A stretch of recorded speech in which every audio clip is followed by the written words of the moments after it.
And we're talking about atheism, the new atheism. A raft of books have come out. Here are just a few of them. The Atheist Manifesto, God is Not Great, The God Delusion, God a Failed Hypothesis. Atheist books are on the rise. Just look at Richard Dawkins, Victor Stengel, Michael Onfray, Christopher Hitchens, J.L. Schellenberg, The Wisdom of Doubt, Matthew Chapman, 40 Days and 40 Nights, Tim Callahan, The Secret Origins of the Bible, John Loftus, Why I Rejected Christianity, Michael Shermer, founder of the Skeptic Society and editor of the Skeptic magazine. Atheists, most Buddhists are atheists. Many people don't realize that. Most secular humanists are atheists, and the rest are agnostics by and large. All Marxists are atheists. 5% of people in America are atheistic. 30% of English are atheists. 60% of Swedes and 80% of Russians are atheists. That's much of the world right there. That's the Eastern Bloc. That's a lot of the far East and a lot of Europe and America. Atheism is on the rise. In fact, if you don't like the church you're attending because they believe in God, you can go to an atheist church. That's right. It's called the Unitarian Universalist Church. Here's their ad in Time Magazine, 10/15/07. Is God keeping you from going to church? Well, don't let God keep you from going to church.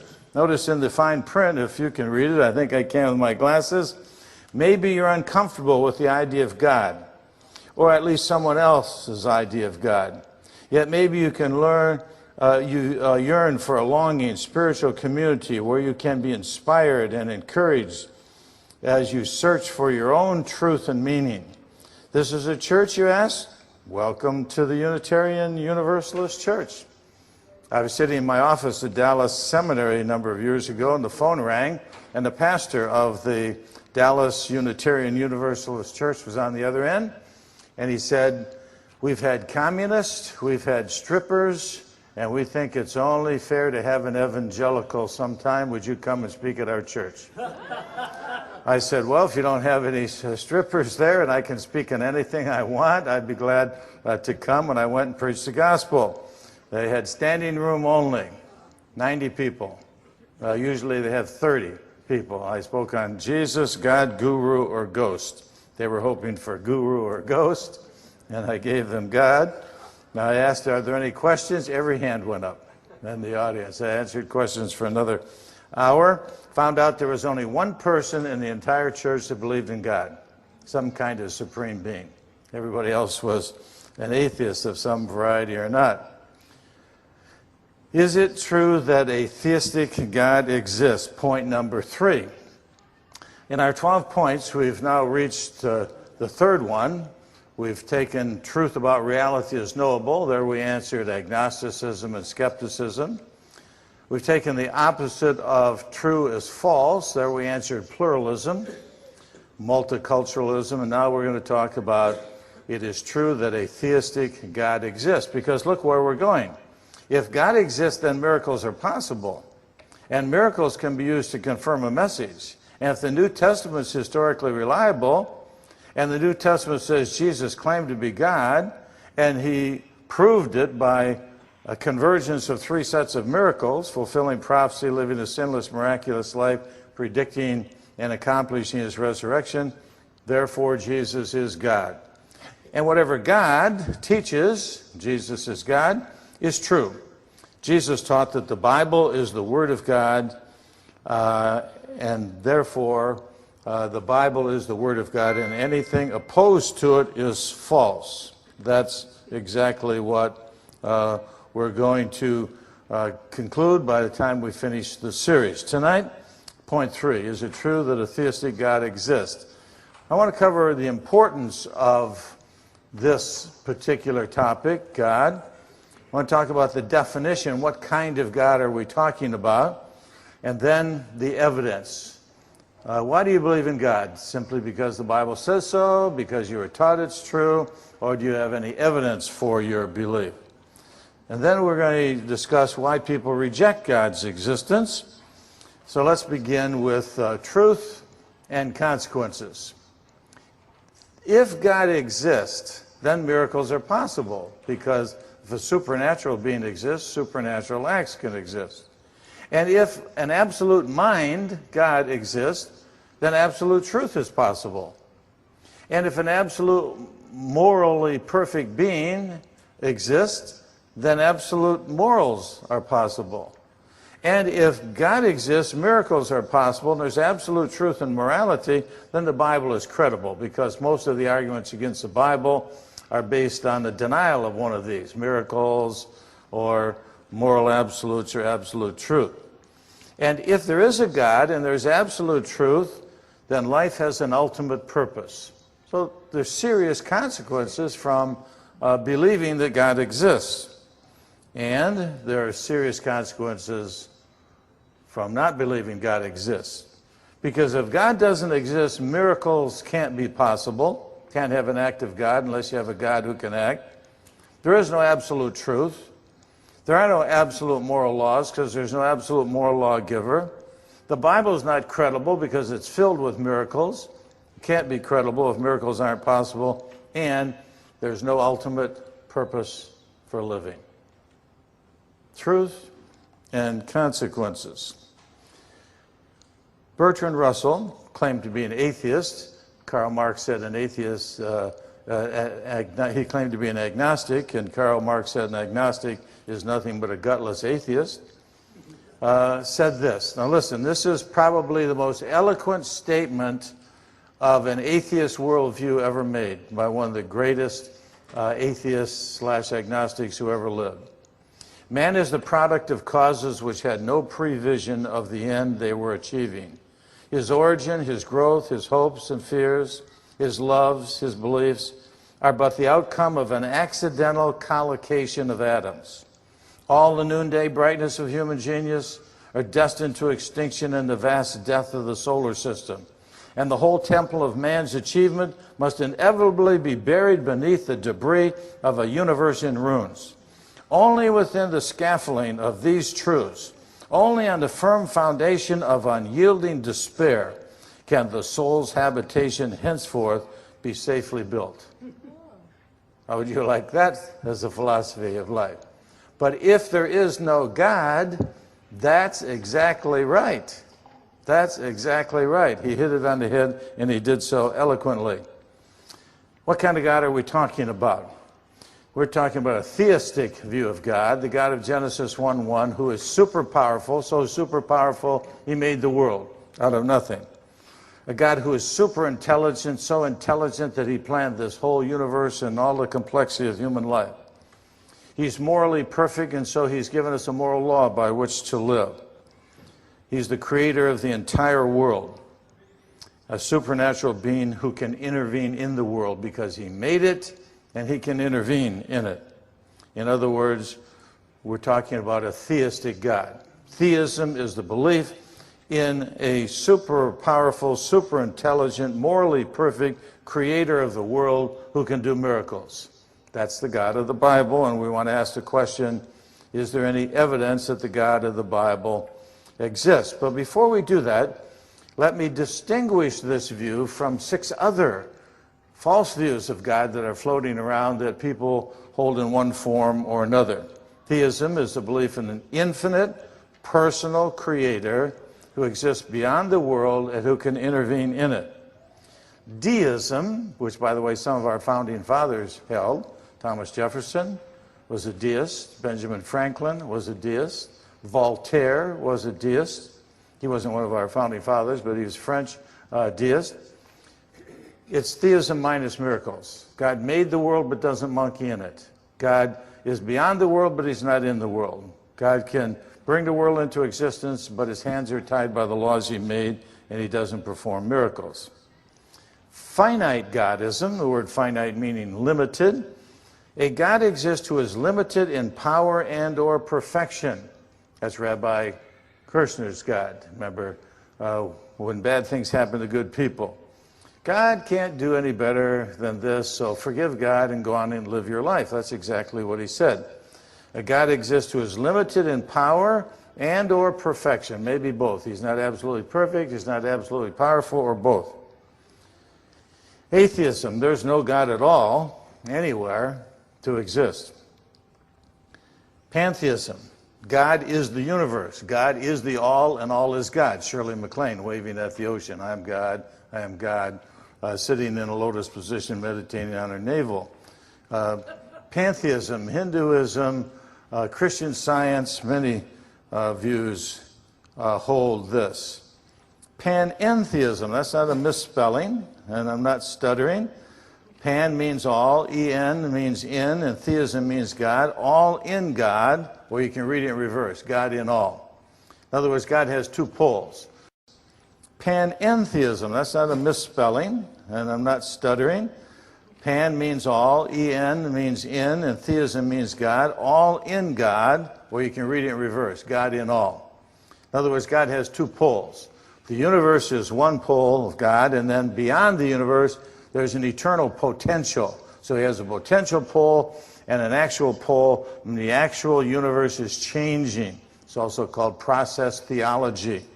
Alfred North Whitehead, Schubert Ogden, John Cobb, and a number of people like that. It's mainly held by liberal churches and Christians taught in a lot of Methodist seminaries.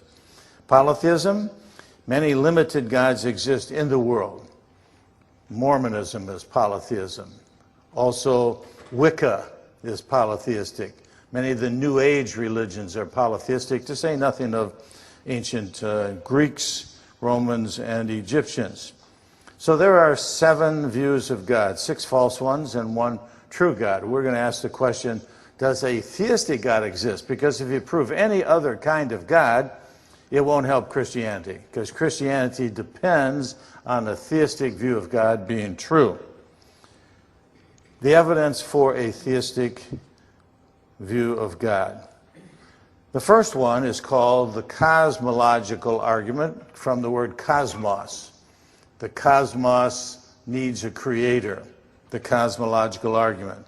One form of it goes this way: everything that begins has a cause. The universe had a beginning, therefore the universe had a cause. Now it's very simple, very logical. The conclusion follows from the premises. So if you don't agree with the conclusion, you have to deny one or more of the premises. Well, the first premise is solid. Everything that begins had a cause, because nothing can't cause something. If something has a beginning, it must have had a beginner. That's self-evident. Even Julie Andrews knew that. Nothing comes from nothing. Nothing ever could. Remember, she sang that. The thing that we are going to give the evidence for is the second premise. The universe had a beginning. And there's piles of scientific evidence that that's true. Therefore, the universe had a cause. Now, if the whole natural world had a cause, then the cause must be supernatural. So it would prove a theistic kind of God, not a pantheistic God. Here are the 5 lines of evidence used by modern scientists to prove that the universe had a beginning. Second law of thermodynamics: the universe is expanding, radiation echo, general relativity of Einstein, and energy mass at the edge of the universe. Let me comment on each of them briefly. First of all, the second law of thermodynamics, one of the most venerable principles in all of science. The amount of usable energy in the universe is decreasing. We're running out of gas. Only it's in terms of hydrogen. Once hydrogen has been burned within that star and converted to heavier elements, it can never be restored to its original state. Minute by minute and year by year, as hydrogen is used up in the stars, the supply of this element in the universe grows smaller. So if we're running out of usable energy, like pour gas in your car, heat comes off your car moves, but you can't capture the heat and transform it to the same amount of gas. Or if you can, just let me know. You and I can make a lot of money. They don't even take patents that violate the second law of thermodynamics. because there are no perpetual motion machines. They won't even accept a patent from people because this law is so firmly established. If you go in a room and half of the sand is in the bottom and half of the sand is in the top, what do you know for sure? It hasn't been sitting there forever. Because if it was sitting there forever, all the sand would be in the bottom. Now, all of the energy in the universe is not in an unusable form. There's still usable energy. So the universe has not been here forever. If it hasn't been here forever, it had a beginning. If it had a beginning, it had a beginner. Very powerful argument for the existence of God. Agnostic astronomer Robert Geisler put it this way: now we see how the astronomical evidence leads to a biblical view of the origin of the world. The details differ, but the essential elements in the astronomical and biblical accounts of Genesis are the same. The chain of events leading to man commenced suddenly and sharply at a definite moment in time, in a flash of light and energy. So while liberal theologians are saying Genesis is myth, agnostic astronomers are saying is literally true. The universe had a beginning, and it started with a flash of light and energy. So the scientist's pursuit of the past ends in the moment of creation. This is an exceedingly strange development, unexpected by all but theologians. He's a little optimistic here. They have always accepted the word of the Bible. In the beginning, God created the heavens and the earth. So there we have the results of modern astrophysics. Something called the Big Bang evidence, that the universe banged into existence out of nothing, and that there are what I or anyone, says Geisler, would call supernatural forces at work, is now, I think, a scientifically proven fact. Now, that's very strong for any scientist and exceedingly strong for an agnostic. It's a scientifically proven fact that there are supernatural forces at work in producing the universe. Astronomer Victor Stengel said this: the universe exploded out of nothingness. There was nothing, and bang, and there was something. Note, nothing comes from nothing. Nothing ever could. Things just don't bang into existence on themselves. There had to be someone who ignited the explosion. A beginner. How do atheists respond to this? Poorly. A proponent of the Big Bang Theory said, an atheist, Anthony Kinney, at least if he's an atheist, must believe that the matter of the universe came from nothing and by nothing. Now, I love this. I can't help but smile, and sometimes I break out in laughter when I read this. You know why? When I was growing up, we were browbeaten by atheists because we believed that God made something out of nothing. There was God and nothing else, and then God made something. And they would say, ha ha, ha ha, that's stupid. You can't make something out of nothing. Well, it's true. I can't make something out of nothing, but it's not true that God can't. Now they're saying no one made something out of nothing. To which I say, ha ha, ha ha, ha ha. What's more stupid, to believe someone made something out of nothing or no one made something out of nothing? The atheist is reduced to the ultimate absurdity. Everything that begins has a cause. The universe had a beginning, therefore the universe had a cause. Second argument is called the teleological argument, from the Greek word telos, which means design.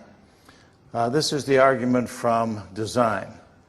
And we'll take the first form of it, which comes from the anthropic principle. Anthropos for man, the Greek word for man.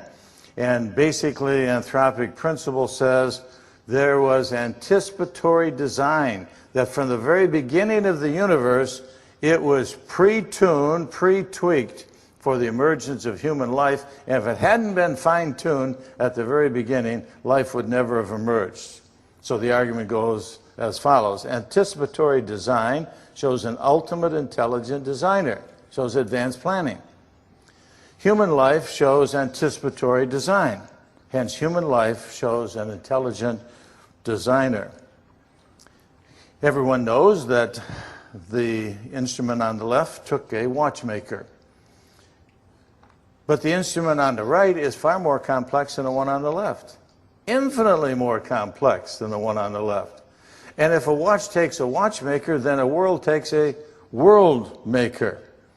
All complex design has a designer. Sir Isaac Newton, you may recall the name. He's the one who discovered, not invented, the law of gravity. Says it's not to be conceived that mere mechanical causes could give birth to so many regular motions, since the comets range all over parts of the heavens in very eccentric circles. This most beautiful system of the sun, planets, and comets could only proceed from the counsel and dominion of an intelligent and powerful being. One of the lesser-known facts is that almost every early scientist was a creationist. Almost every one of the founders of every area of modern science believed there was a creator of the universe and of life, including Sir Isaac Newton. He says it couldn't have happened any other way. Robert Jastrow, being interviewed in Christianity Today, said this: the anthropic principle is the most interesting development next to the proof of the creation, and it's even more interesting because it seems to say, get this, that science itself has proven as a hard fact that this universe was made, was designed for man to live in. It's a very theistic result. There's that word, a theistic God. Why? Because before the universe banged into existence, there must have been an intelligent being who brought it into existence, who fine-tuned all of the elements and factors that would ultimately bring about human life. What are some of these? What are some of these? 21% of the oxygen in the air is just right for human life. Any more, the world would burn up. Any less, you'd suffocate. Gravitational force is perfect for life.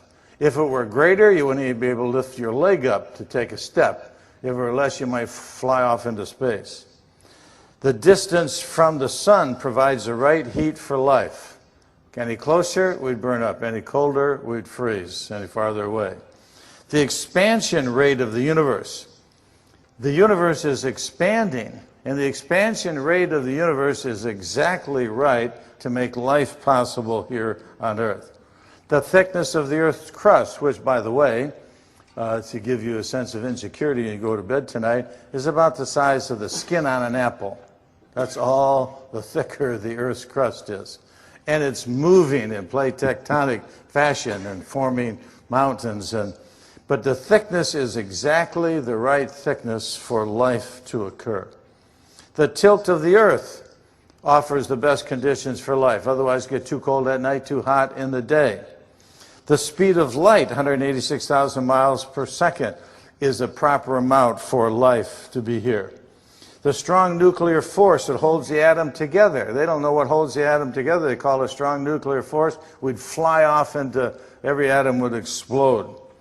The distance between the stars is necessary for life. If you saw Carl Sagan's Contact movie, you remember over and over, he had a line that went something like, well, if there isn't life out there, there's a lot of wasted space. Not an ounce of wasted space.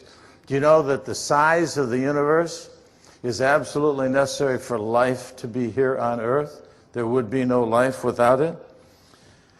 The cosmological constant, energy density of space, is minutely right for matter to exist. And without matter, we wouldn't exist. The right amount of seismic activity. We're always complaining about earthquakes. Don't complain. Because if it weren't for earthquakes, the minerals would not be reprocessed and life wouldn't be possible. It brings up minerals that have gone to beneath the surface of the earth and need to be brought back up for life to exist. The position of Jupiter protects life on Earth. Here's a picture of our solar system. We're the third rock from the sun, the Earth, and two more rocks over is Jupiter, big rock.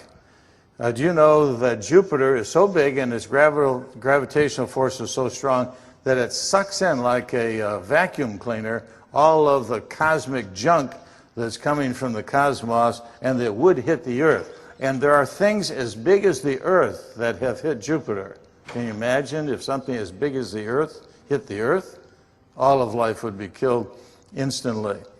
Just the right distance from the sun, just the right protection from Jupiter, all pre-planned from the very beginning. From astronomy, the anthropic principle, anticipatory design shows an intelligent designer. Human life shows that there's anticipatory design, hence human life shows an intelligent designer. From microbiology, specified complexity. What does that mean? That means the same thing you have in a series of letters in a sentence. It's specified, certain letters are chosen, and it conveys information. Has an intelligent designer. First life had specified complexity, hence first life had an intelligent designer. Suppose you're a cryptologist and you're trying to break a code. And you're working for the U.S. government, you're trying to break the Al-Qaeda code. And you see a bunch of letters and you can't figure out what they mean. You reduce those letters to numbers and you study the patterns and you can break the code, because language that conveys meaning has a certain pattern. Did you ever have a tape with static on it? Well, you can take that static off, because the language has a certain intelligible pattern, the static doesn't. And so you can erase the static and preserve the voice quality. The same principle is applied here. Specified complexity is a certain pattern sequence of letters that convey information. Now we know that from the study of language. Who did it? A guy named Shannon at Bell Laboratory did the research, and he discovered that there is a certain sequence of letters that you have in a sentence that conveys meaning as opposed to gibberish. And that you can tell by the letter sequence, even if you can't translate it, even if you don't know what the message is, you can tell by the letter sequence that there's a message there. The same thing exists in first life. First life had specified complexity. And if specified complexity always shows an intelligent being, then specified complexity in the first living thing shows an intelligent designer. From microbiology, another argument, irreducible complexity. Whenever you get a bunch of parts all there at once, necessary for something to function, that shows it took an intelligent being to do it.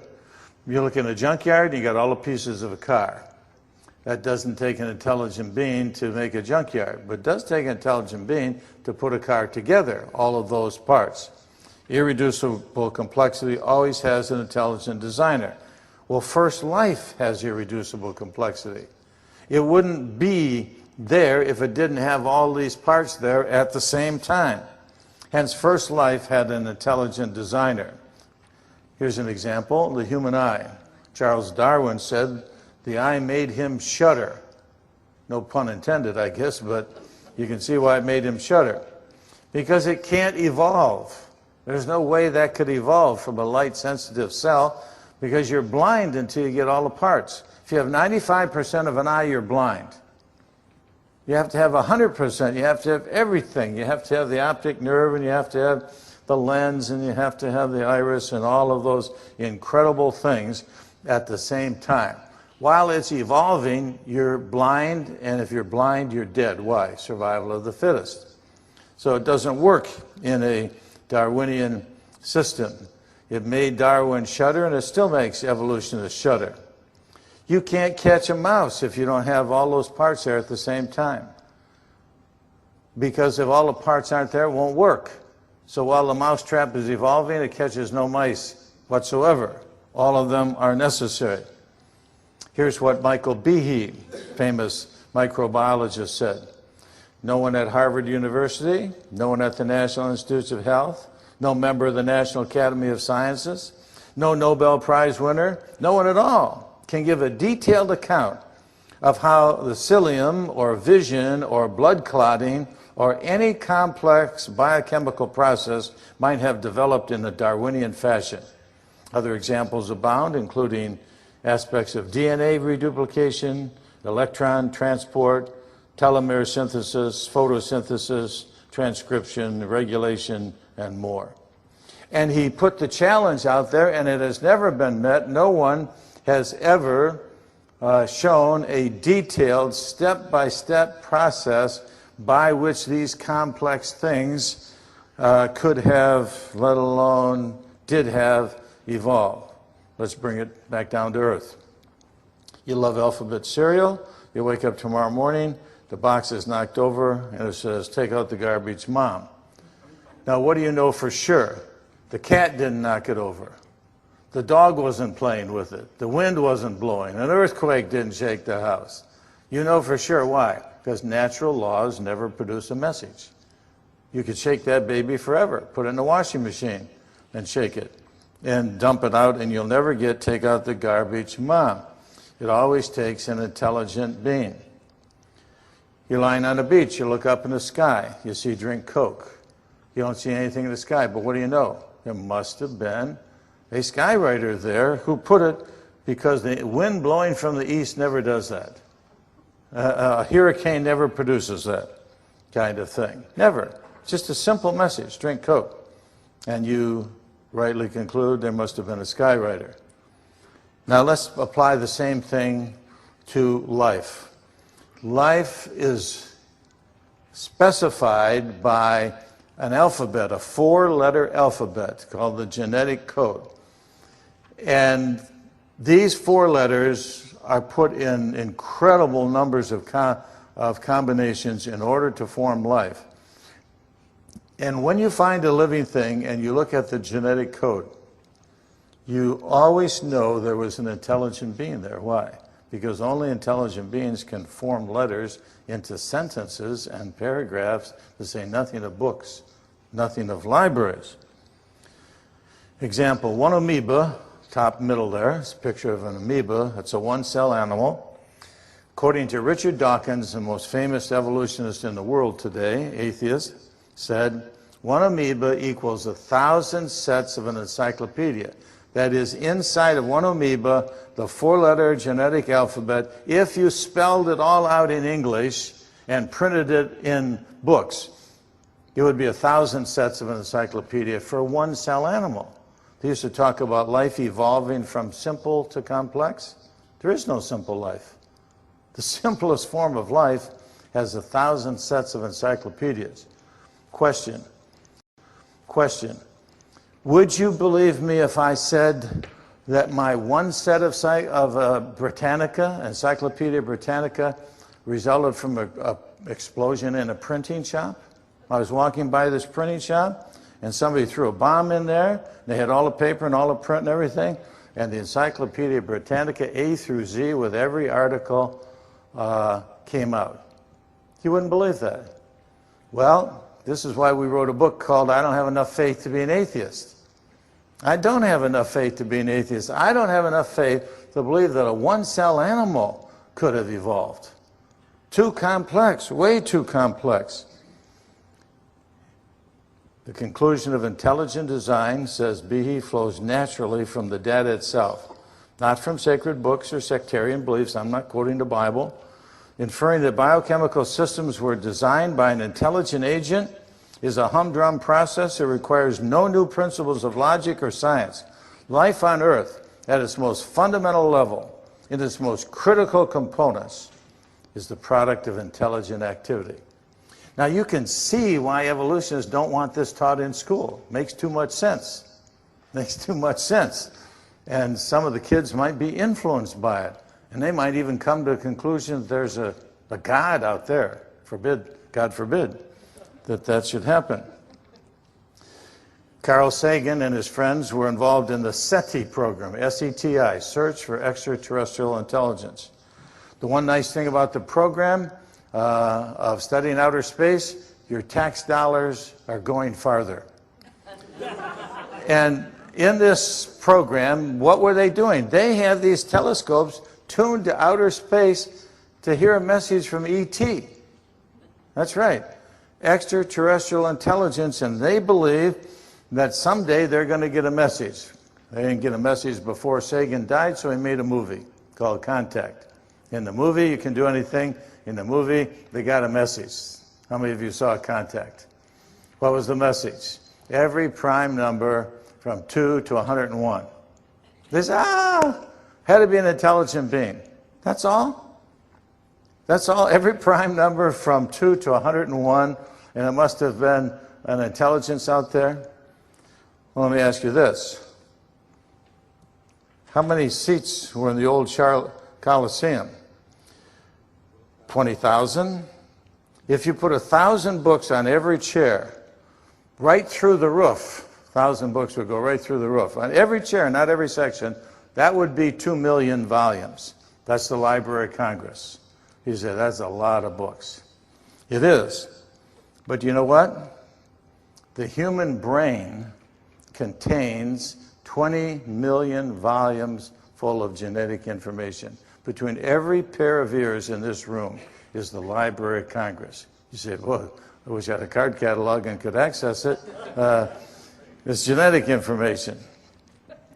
Now, if a one-cell animal is 1,000 sets of encyclopedia and the brain is 20 million volumes, and drink Coke and take out the garbage mom takes an intelligent being. Now, can you tell me why it doesn't take an intelligent being to produce 20 million volumes? I don't have enough faith to be an atheist. Microbiology, specified complexities. As an intelligent designer, First Life has specified complexity, hence First Life has an intelligent designer. Irreducible complexity has an intelligent designer. First Life has irreducible complexity, hence First Life has an intelligent designer. Third argument, the moral argument. The moral argument is a lot more persuasive to most people who aren't in the scientific realms, and therefore C.S. Lewis wrote his whole book. Part 1, built on the moral argument. And if you have an atheist friend, there's no better book you can give them than Mere Christianity by C.S. Lewis. Here's his argument. Every law has a lawgiver. Every prescription has a prescriber. Every legislation has a legislator. There is an absolute moral law. Therefore, there must be an absolute moral lawgiver. Very potent argument. The first premise is self-evident. If you go to the pharmacist and say, would you fill this prescription? And the pharmacist says, who prescribed it? You say, nobody. It's just a prescription. You would think you were crazy, right? Because every prescription has a prescriber.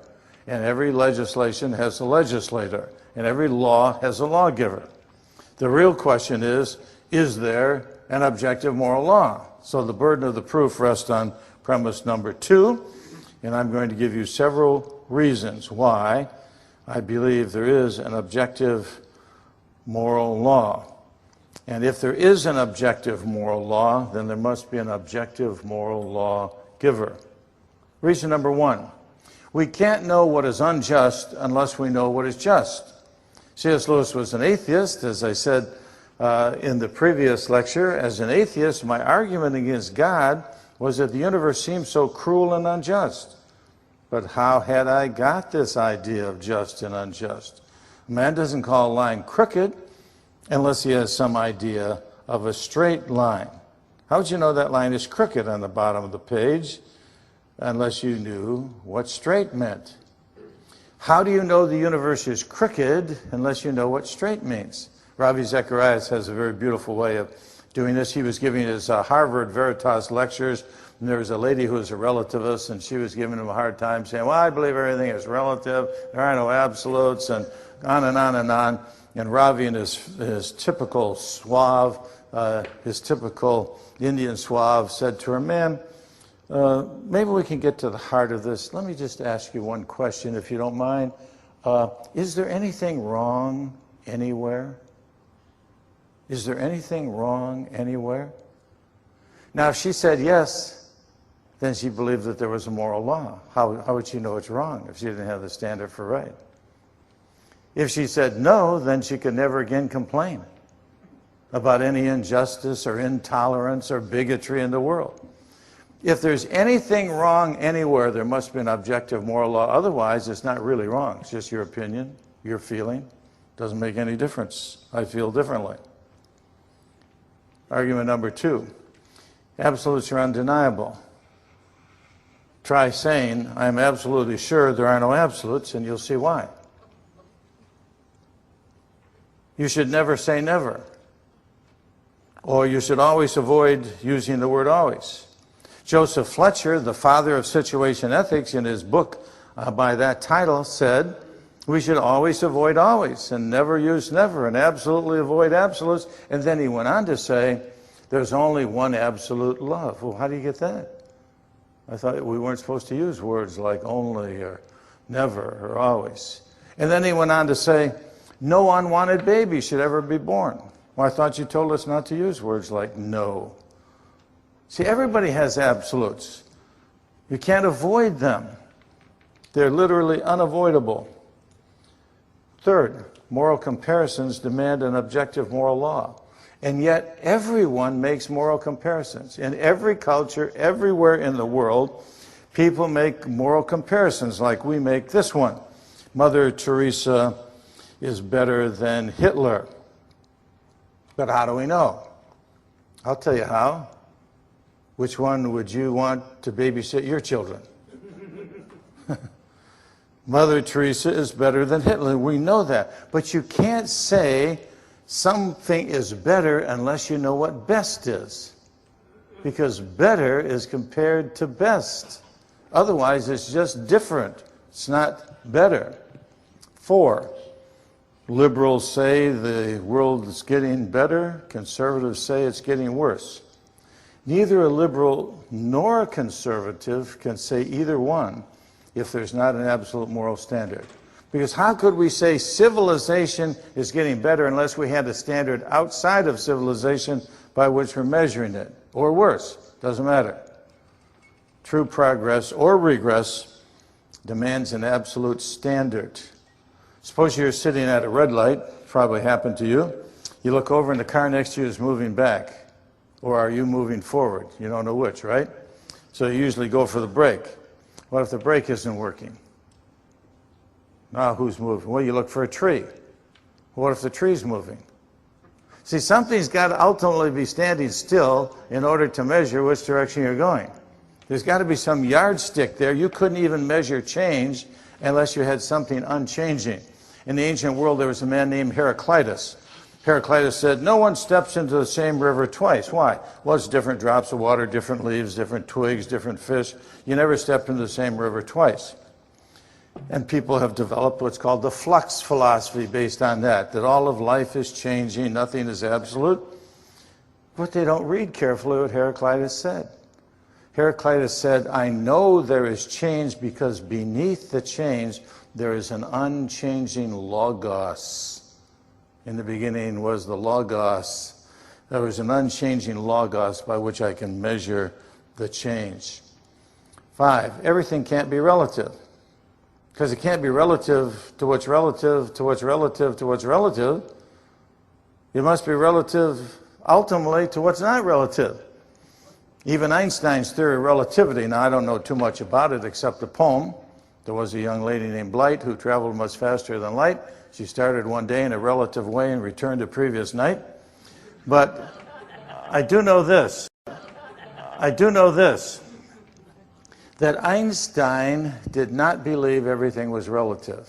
He believed in 2 absolutes. One, the speed of light in the physical universe, and the other one, God, the absolute spirit, by which everything else is measured.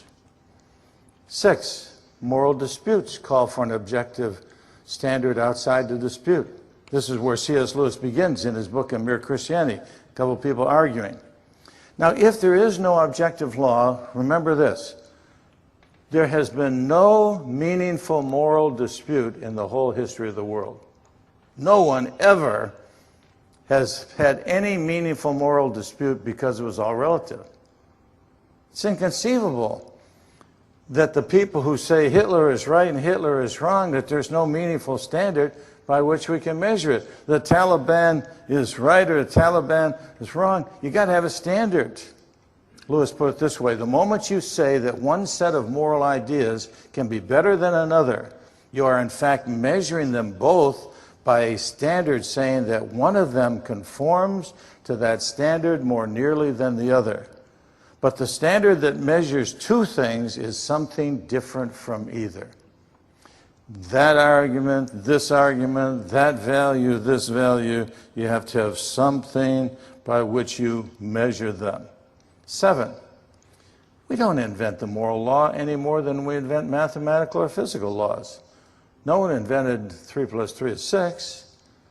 Newton didn't invent gravity, he discovered it. In fact, Adam and Eve did when they dropped the apple. Didn't go right, didn't go left, didn't go up, it went down, right?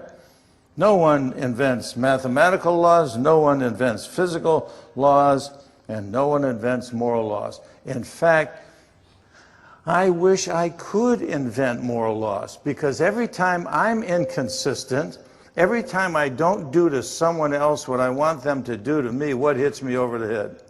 The golden rule, right? Boy, I'd like to get rid of that baby, because it makes a hypocrite out of me every single time, right? If I could manipulate the moral law, I would do it. So would every depraved human being. We discover them. They're there. They're part of the furniture of the universe, and they cannot be moved. Universal moral guilt shows there's a universal moral law. There wouldn't be any psychologists if there weren't guilt. Guilt is the #1 problem in the psychology. Everybody has guilt. Even girls who believe abortion is right and have an abortion cannot escape guilt. On the baby's birthday, they feel depressed. They get guilty. They sometimes get suicidal. All kinds of problems. And if you could just wave a magic wand and say, that's all subjective, there's no objective basis to any guilt whatsoever, you could make a mint. But moral guilt shows that there's universal moral law. I was debating an abortionist in Houston on a TV program once, and the lady slipped. I mean, it was a really bad Freudian slip, because she felt that I wasn't being compassionate enough about girls who get pregnant outside of marriage. And she said, well, you should be more forgiving toward these girls. And I said to her, why should we be forgiving if it's not a sin? You only forgive a sin, right? That's a bad slip. Of course we should be forgiving, but you can only forgive something that's wrong. You don't say, somebody does something real nice to you, you say, oh, I forgive you for that, for being nice. No, you forgive something that's wrong. And she didn't realize what she had said. Lewis again, making excuses for our faults. You wouldn't make an excuse for your fault, and we all do. We all cover up, make excuses. It seems then that we are forced to believe in a real right and wrong. First, human beings all over the earth have this curious idea that they ought to behave in a certain way. Second, they do not, in fact, behave in that way. The truth is, we believe in decency so much that we cannot bear to face the facts that we are breaking it, and consequently, we try to shift the responsibility. Shows there's a moral law there. 9, we sometimes choose duty over instinct. People say, well, that's just herd instinct. It evolved that way. It's survival of the fittest, and you know, that's what animals do. Yeah, but we sometimes do things against our instinct. What does your instinct say when you see that? Stay away. But what if your baby was in there? I mean, our neighbor's house burned. By the way, never buy a house next to us, especially behind us or in front of us, because we've had the house on the right side burn and we've had a house on the left side burn. So it's very dangerous to live in the neighborhood near us. But the house on the right side of us was burning over in Carson's Pond when we lived there. And the neighbor lady rushed home, and her cat was in there, and she was going to run in the burning building, and the fireman had to restrain her just to get the cat. Not a human being, even. We sometimes choose duty over instinct. Why, if there is no moral law? Why would we do that? Why would soldiers go in harm's way for their country? 10, we all find some things evil. Genocide, racism, bigotry are candidates. If that doesn't turn your stomach, if that doesn't hit your moral sensitivity to see these mass graves from the Holocaust, then what would? We all find some things evil, and if there's anything wrong anywhere, and surely this is one, then there must be a moral law and a moral lawgiver. There are many things we don't want others to do to us,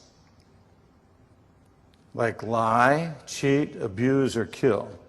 Well, do unto others what you would have others do to you. That's the golden rule. Even Confucius saw the negative side of that. Don't do unto others what you would not have others do to you.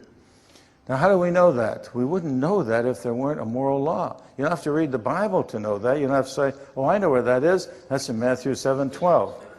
Well, you probably didn't even know it was in Matthew 7:12, but anyway, that's where it is.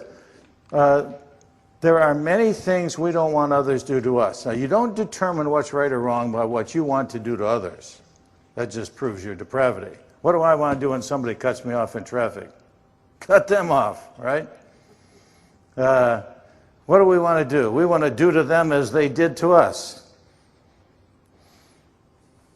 We may lie, we may cheat, we may abuse, and God forbid some may kill, but try lying to me or cheating me or abusing me, and you'll find out what I really believe, and you'll find out that we all believe those things are wrong.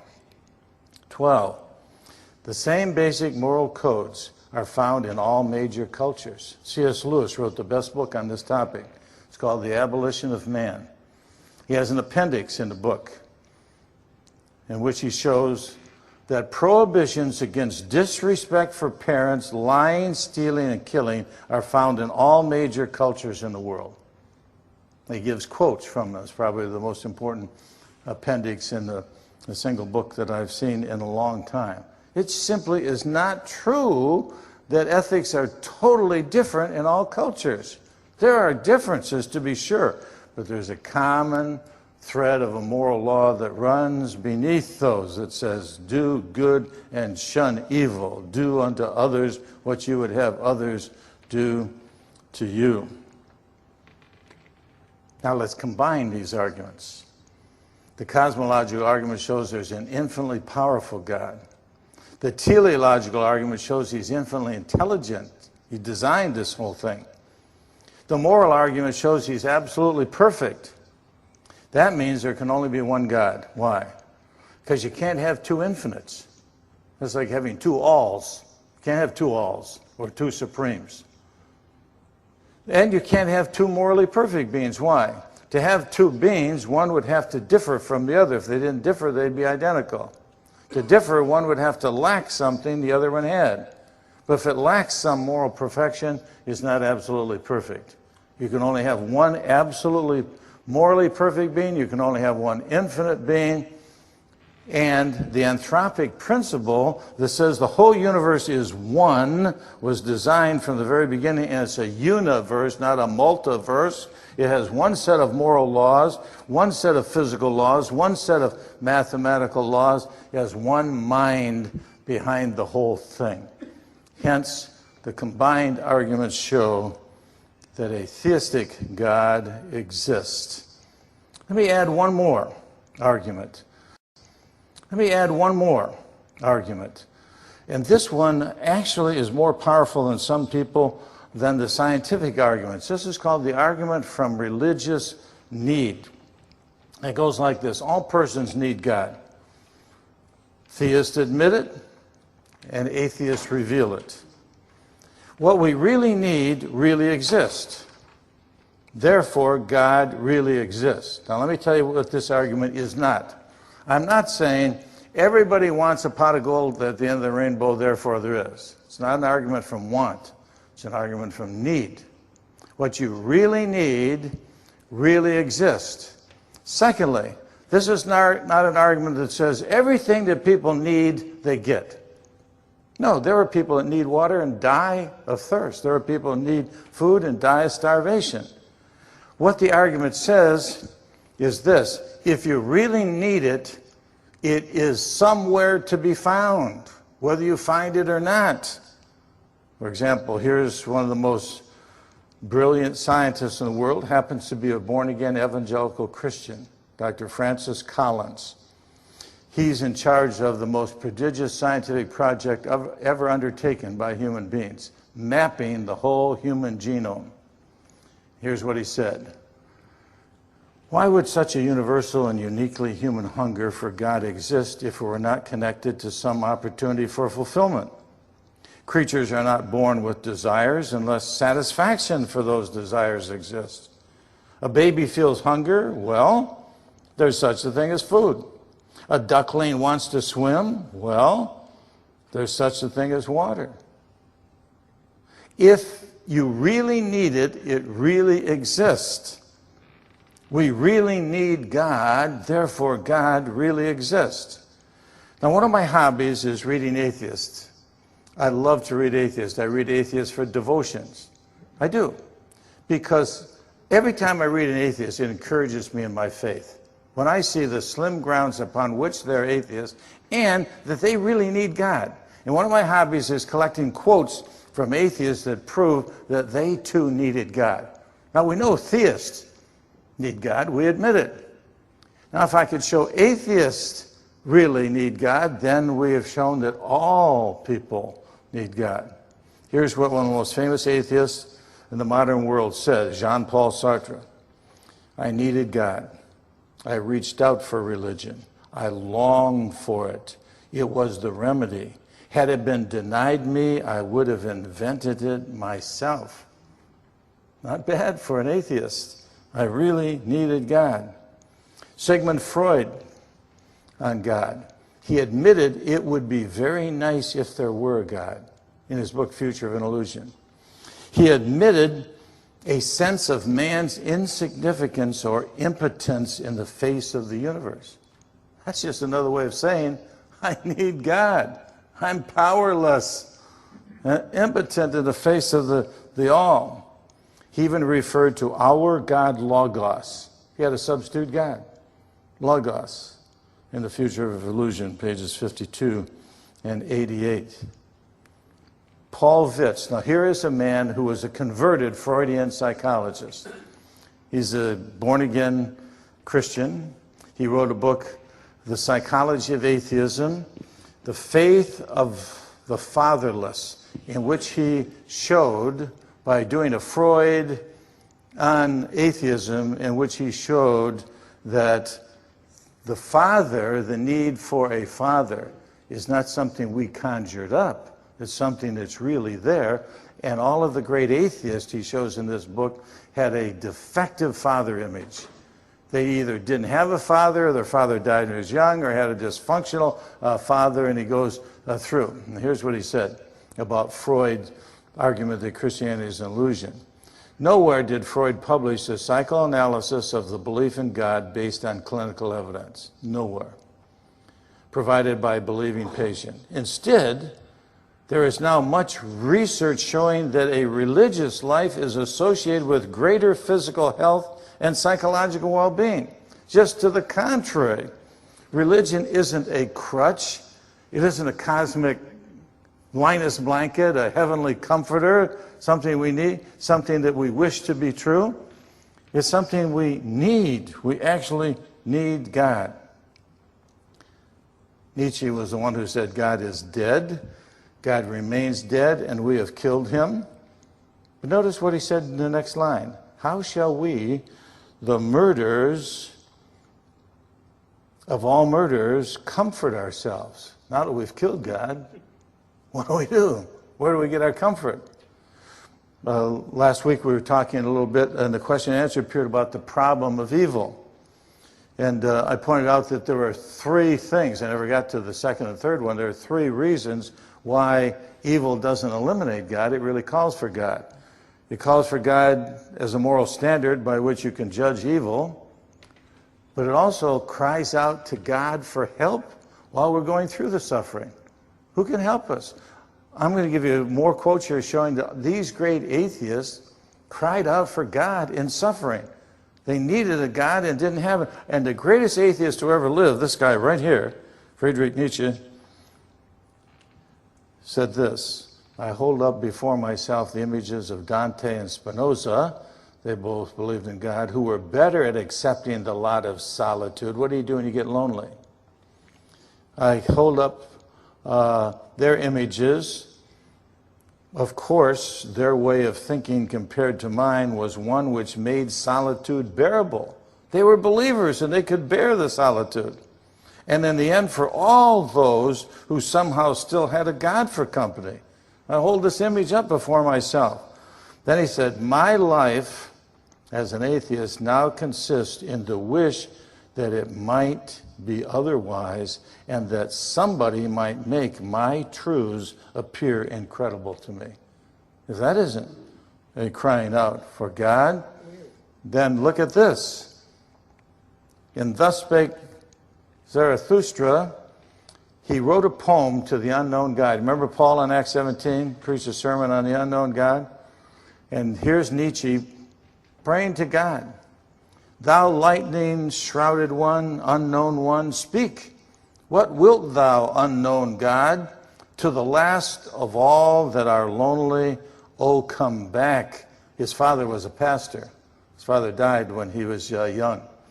Oh, come back, and my heart's final flame flares up for thee. Oh, come back, my unknown God, my pain, my last happiness. It's a man crying out.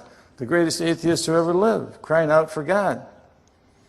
David Hume, the greatest skeptic who ever lived, couldn't tolerate his skepticism.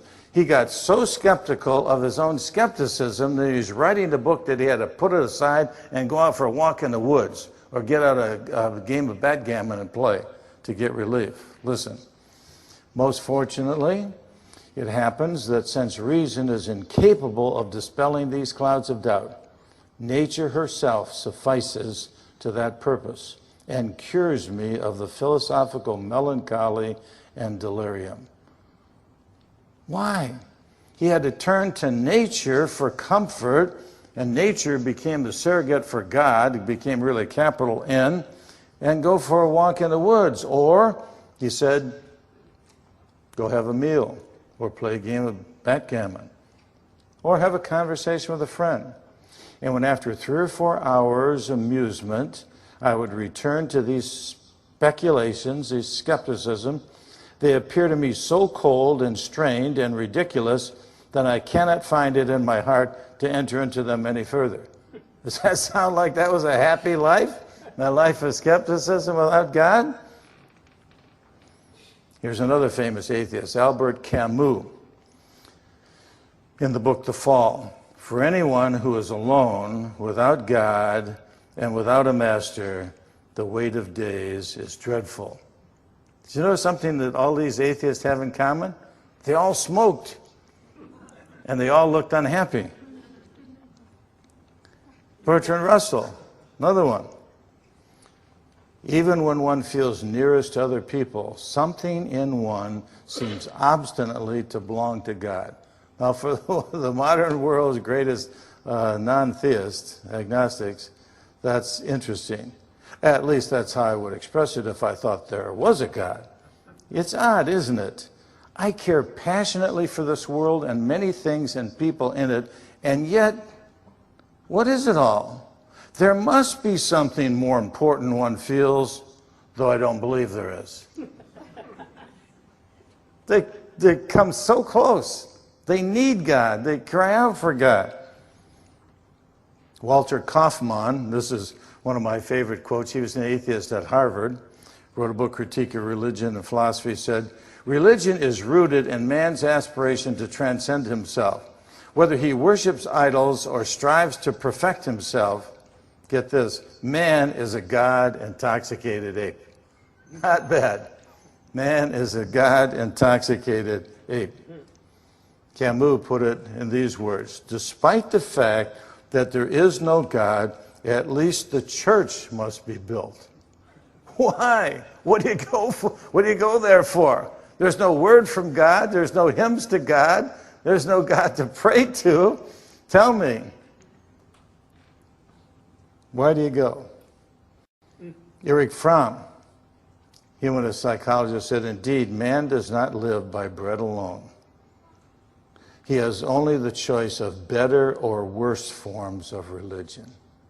There is a need in everyone's heart for God, atheist or theist. Will Durant said, I survive morally because I retained the moral code that was taught me along with the religion while I discarded the religion. You and I are living on a shadow because we got rid of the moral lawgiver and still want a moral law. But what will happen to our children? They are living on the shadow of a shadow.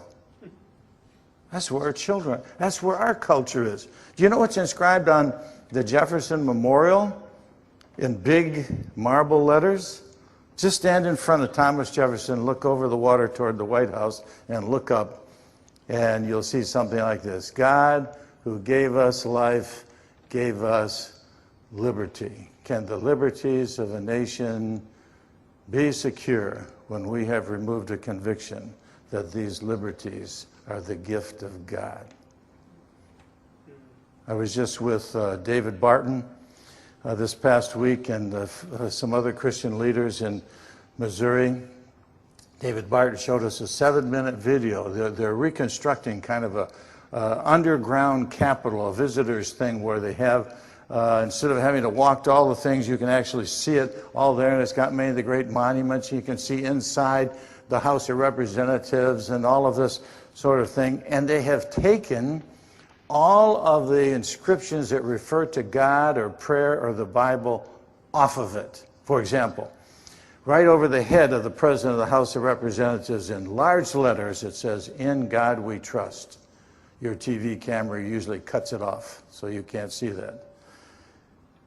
They don't even have it in this reproduced capitol that's underground there. And they've taken other ones out as well.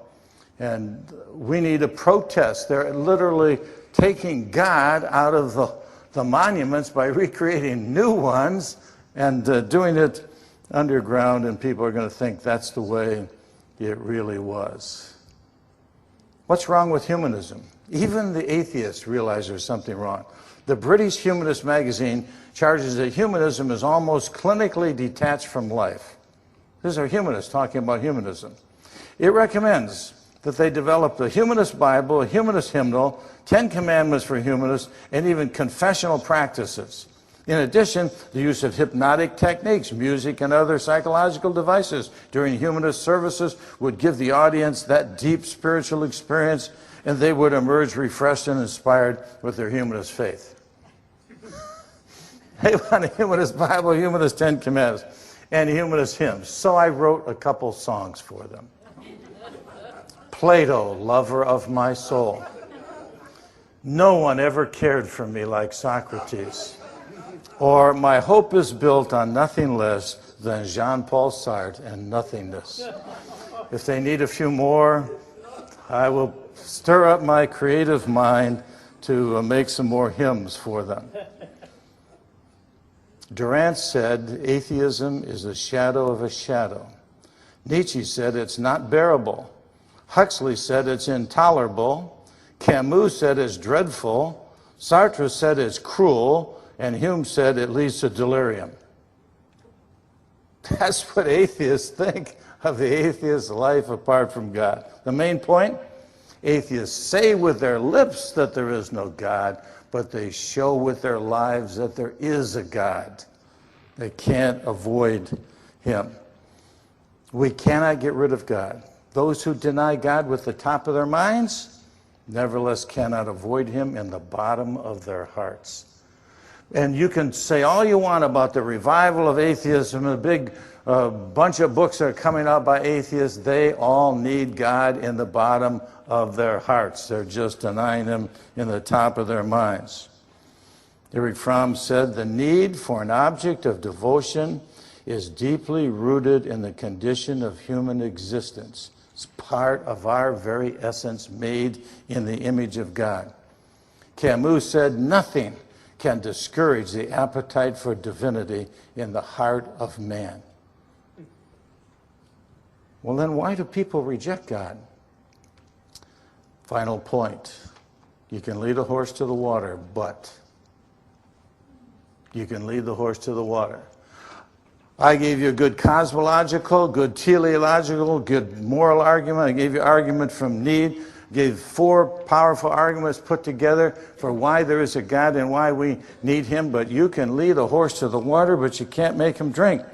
Just look at the reaction of some scientists to the evidence that the universe had a beginning and therefore maybe a beginner. Eddington said, philosophically, the notion of the beginning of the present order of nature is repugnant to me. Now, why should a scientist who is supposed to be cool, collected, and calm, and just looking for facts, why should he say that's repugnant? It's true. I should like to find a genuine loophole. Why? Because it points back to a creator. Einstein said, and he was a pantheist before the evidence for the beginning of the universe came along, God is all and all is God. This circumstance of an expanding universe irritates me. To admit such a possibility seems senseless. Why? Because I believe in Spinoza's pantheistic God who reveals himself in the orderly harmony of what exists. Because if you're a pantheist, it would be repugnant to have a beginning because you'd have a God that had a beginning. You find out the universe isn't God. It's a creature. It's not the creator.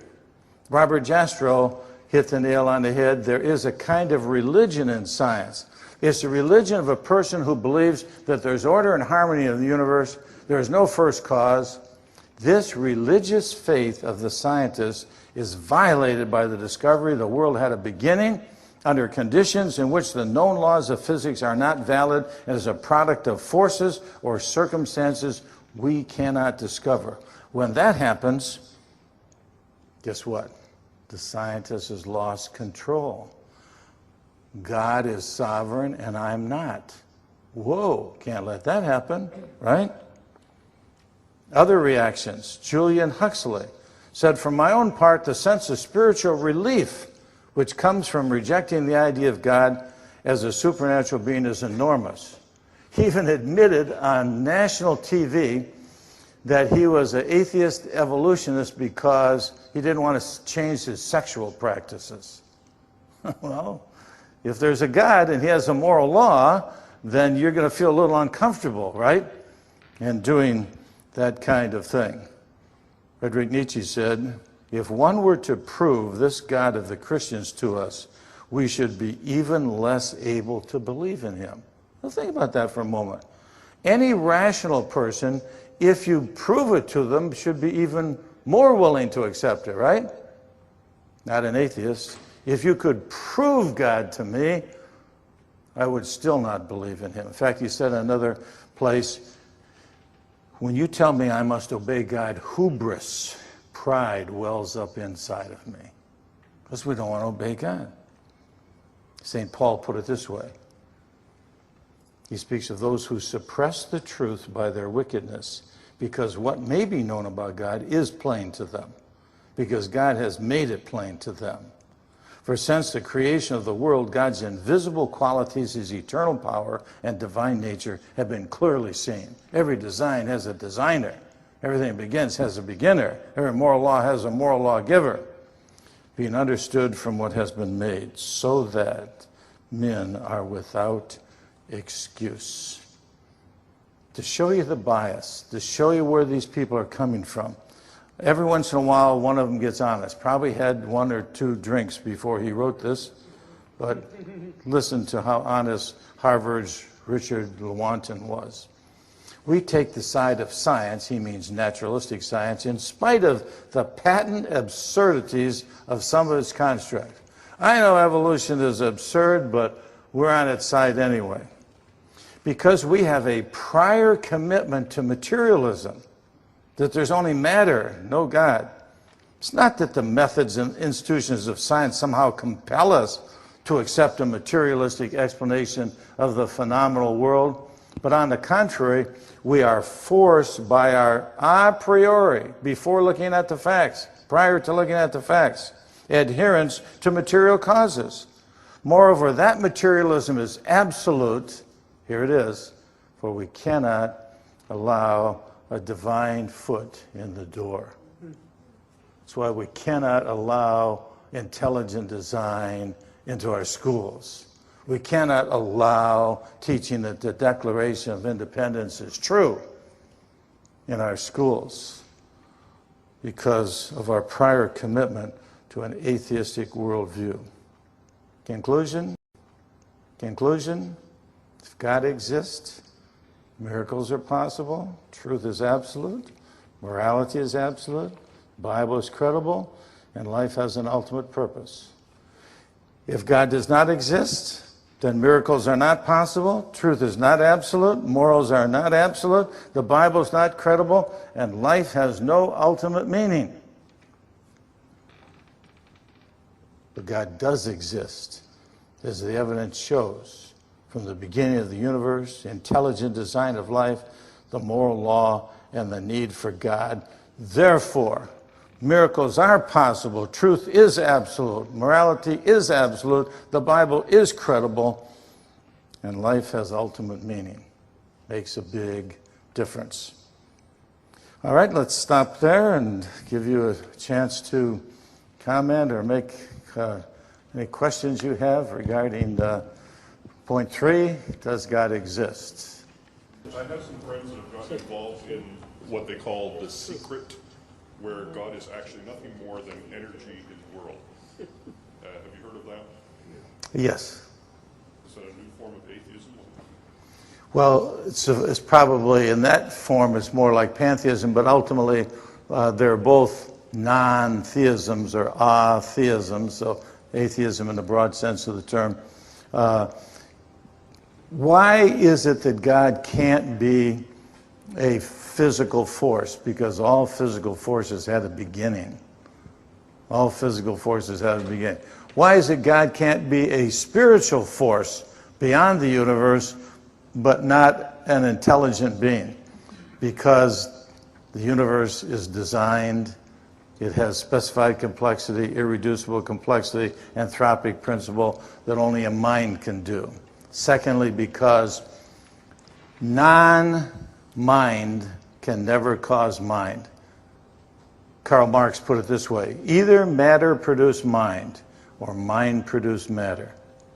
Matter can't produce mind because the lower never produces the higher. The effect cannot be greater than the cause. So all of their view is built on the absurd thesis that, get this, nothing produced something, non-mind produced mind, non-conscious life produced conscious life. It doesn't happen. It's not rational. Come now, let us reason together, saith the Lord. Good point. Over here. Dr. Geisler, with the current political climate that we have in the United States today and what's occurring in the elections itself in the past, historically, it's always been surrounded by, what economic policy or, the debate is on a different level. But lately it seems over the last, say, 40 years or so, it's now come down to a philosophy on one party that believes that abortion is wrong, one party that believes homosexuality is wrong, one party that seems to have a moral standard, while the other party philosophically, and I'm not saying the people within that party are evil or anything, but it seems overall, having been at a convention where I saw protests outside where witches, Satanists, and the like are protesting against Republicans, there's something going on here on a larger level. Would you care to comment? Well, first of all,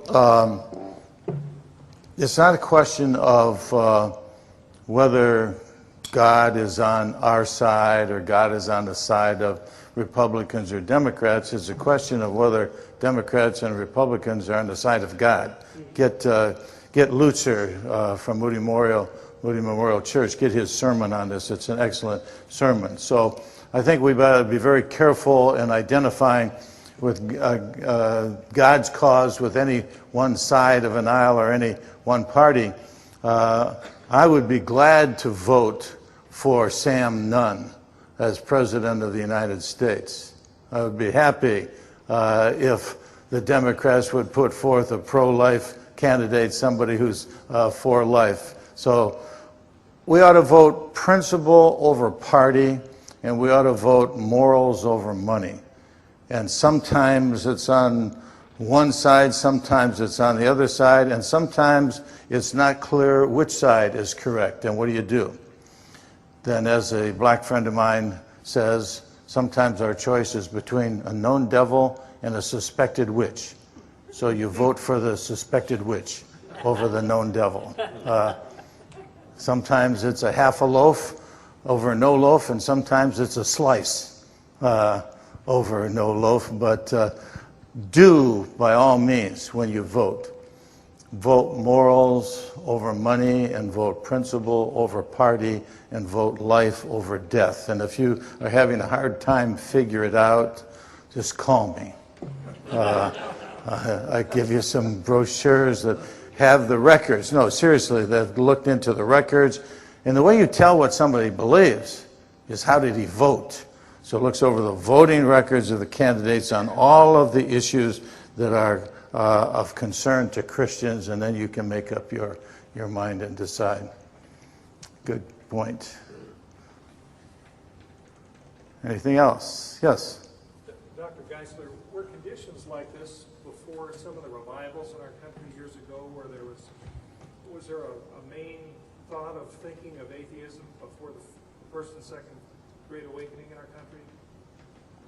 Were there conditions like this before the Great Awakenings in our country? Not to the degree of atheism that we have today.